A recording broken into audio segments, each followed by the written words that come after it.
In this review we take a look at a Tadano crane model, and this one is a limited edition.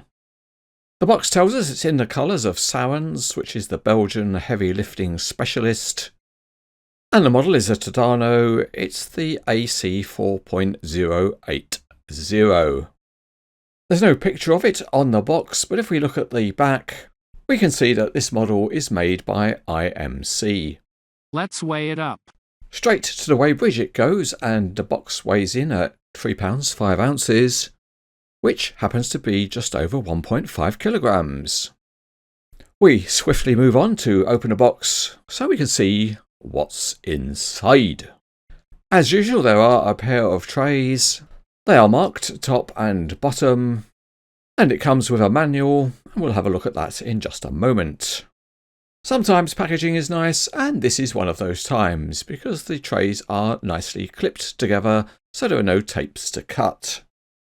With the clips off, we can lift the top tray, and there we see the model, and it's wrapped in soft paper. And if we carefully unwrap it, we can lift the model out. Before we go any further, let's take a look at the included manual. It has a helpful parts list including where the parts are stored within the box, and there are tools and numbered parts bags. The manual describes in detail operational and transport configurations, and there's also some information about the real crane.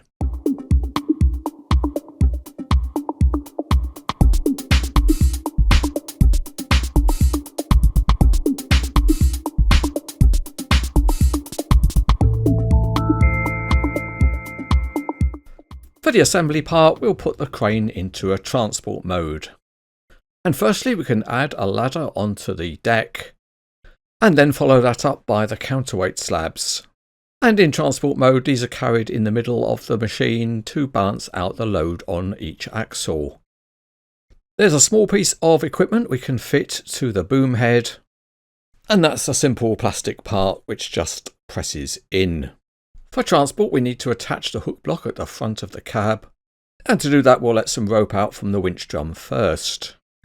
There is the chain that we're going to hook onto, and with enough rope let out, it's easy enough to attach the block. And then we can wind in the rope a little bit. For tidiness, we need to reattach the safety cutout chain. There are 2 counterweights to fit at the rear, but bizarrely the photo in the manual is blocked out. But although it must be some kind of secret, we'll show you how to do it here. The 2 blocks are a little different, and one clips on either side. Next up, we can add the fly jib, and that attaches onto the side of the boom. Although perhaps attaches is not quite the right word because it just rests rather than being fixed. So that does mean you have to juggle it a little bit just to get it in the right position.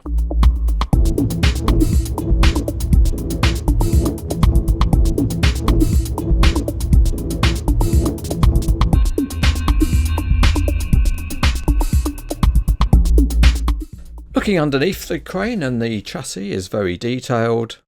The transmission system is there, and there are various small tanks.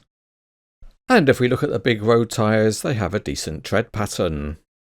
The carrier cab looks very smart, and in part that's due to the lovely Sarens colour scheme. The lights are nicely modelled, and there's also a detailed licence plate underneath. There are sharp graphics on the cab door, including what looks like a fleet number.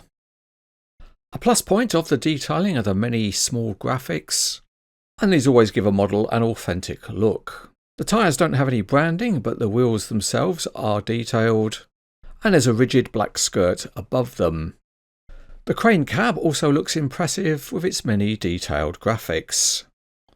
And it also has metal grab rails on the outside. The interior detail includes a Tadano logo on the seat back. Behind the cab, the body continues the highest standard of detailing, including a small filler cap. And if we go to the back of the crane, there's the Sarens name on the back of the counterweight. And the rear lights are very detailed with plastic lenses and a license plate. There's also a towing hitch. On the opposite side, the detailing includes a good view of the toothed slewing ring. The fly jib is an all-metal part, and it's nicely finished in Sarens yellow. The sheaves in the boom head are metal but painted white to resemble the ones used on the real crane. The carrier deck has got some nicely finished textured surfaces, and the exhaust system has a decently represented hole. Each of the telescopic boom sections is individually decorated, with the Sarens name on each one.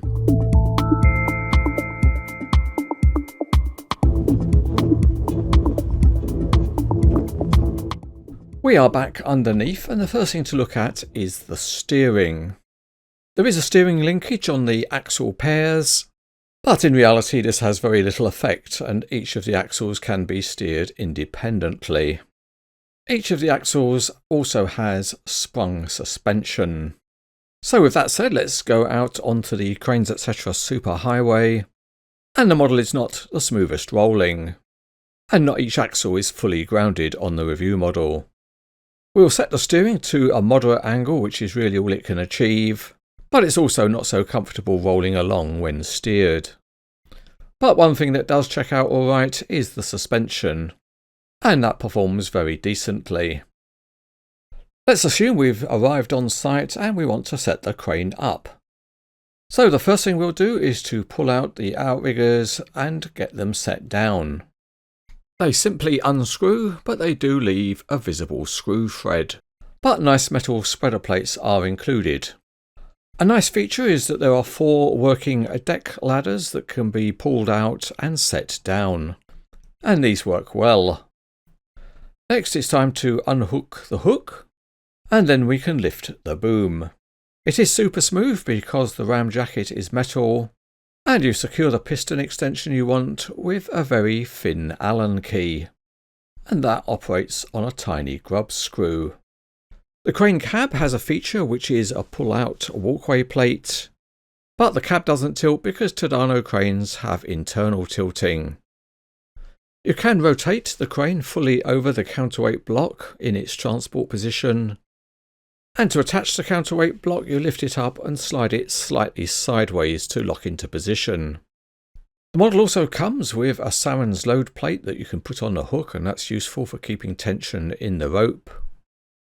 And it's best to have that load plate on when you telescope out the boom. They are reasonably smooth, and there's a locking system at about 50 and 100% extensions. To operate the winch you need to take off one of the small blocks, and you use the supplied key on the winch drum. The drum doesn't have a positive locking system, but there should be enough friction to be able to hold a small load. The other main feature we have is to add on the fly jib, and to do that we'll need to first cut the rope and remove the hook block. To make the model look right, it's also best to remove the safety chain that hangs from the boom head. The fly jib can be added like this if you want it straight, or you can effectively use what is the ratchet system to have the fly jib at an angle. The angle is adjustable, and you secure the jib with pins. After that you just need to re-reeve the hook block, and here we've done it with 3 falls of rope, and if you want you can just about hang on the safety chain if you want it to look complete. Let's weigh it up again.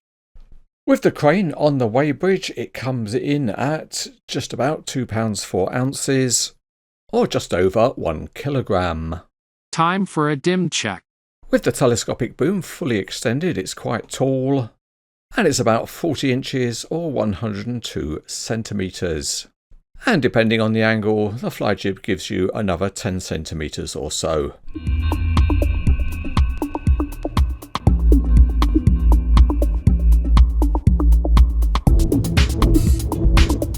This is a great looking model of the Tadano 4-axle crane in Sarens colours.